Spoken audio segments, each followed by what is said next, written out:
about those late rising kids? What about those kids who, there's a kid who I saw play this year, Atorian Perry from Park Vista High School in West Palm Beach, Florida. And this kid is 6'5", 185 pounds, and it was like a 2-star, 3-star recruit. He was committed to like UAB. And I saw him basically single-handedly beat one of the best teams in the state of Florida in the playoffs pretty much by himself. And that kid bet on himself. He decommitted from UAB, and he ended up committing to Wake Forest. So you're talking academically, you're talking athletically. That's a major step up. And a kid like that, given even more time, you have the potential maybe to get to still in a Power 5 conference, but maybe a team with a higher pedigree than even a Wake Forest. So guys like that, for them, because you're hearing from bigger schools maybe now, and they're saying, hey, don't sign, maybe give it a little minute, maybe, let's schedule a visit for January, let's, keep communicating.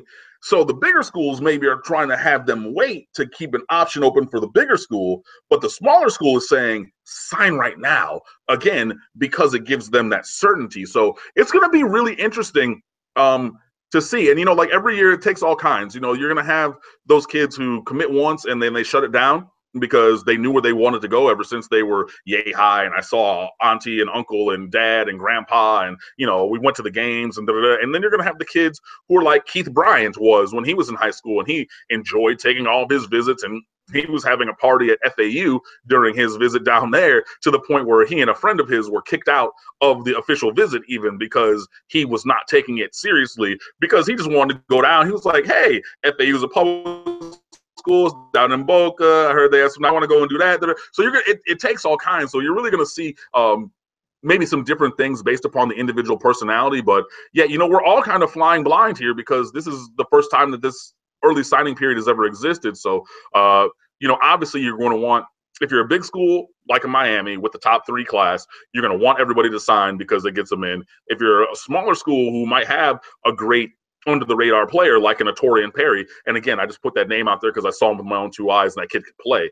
The smaller school is going to want him to sign, but maybe the bigger school, another bigger school wants them to wait because it gives them an option in case they miss on somebody who's in their class or who they're pursuing. So it's going to be interesting, but it's going to be interesting. That's all I'll say.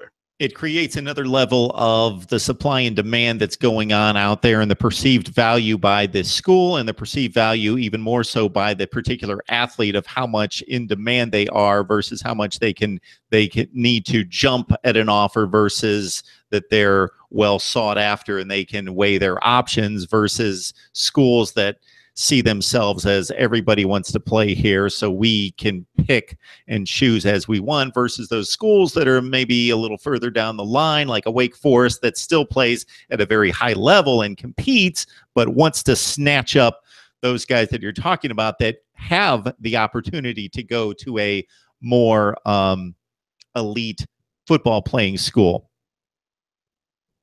Yeah, like I said, it's that's going to be the kind of shell game that's going on because, UAB thought that they had a steal in Atorian Perry, and then Wake Forest comes in and snags that. So who's to say that, North Carolina or Virginia Tech doesn't go and snag a guy from Wake Forest, and, Alabama doesn't go snag a guy. It's a whole trickle down, trickle up economics kind of thing in recruiting. So yeah, there is, a supply and demand thing, but there's a lot going on right now. So I mean, I'm getting a headache like right here. Just thinking about it because there's so many moving parts, but it's fun, and I always enjoy, follow recruiting. That's what got me into blogging and all this kind of stuff to start with, because that's really a passion for me. So I'm really excited to see what happens, both with the Canes, obviously, first of all, but then just across the college football landscape, because I think things are changing, obviously, because of the timeline. So I'm really interested to see what happens. I love the bowl games, so I just hope that the recruiting process doesn't take away from the bowl games, because most of those are already perceived as exhibitions, and that might and will, it's inevitable, will take a lot of the luster and attention away from that process. People are already some college football fans fixated more on recruiting than the actual games on Saturday. That let's finish high in the recruiting ranks. Oh, we went 6-6. That's all right. Where are we in the recruiting rankings? I mean, Bill Parcells once said, you can't make a gourmet meal without gourmet ingredients, and getting the ingredients is the recruiting. So, yeah, you do have to kind of, it's both living in the present, which are the games, and then also looking to the future, which is recruiting. So some people like to be on one side of the pendulum kind of more than another, depending on who you are. But yeah, no, the games matter, and Miami does have a bowl game on December 30th, so it'll be a good time.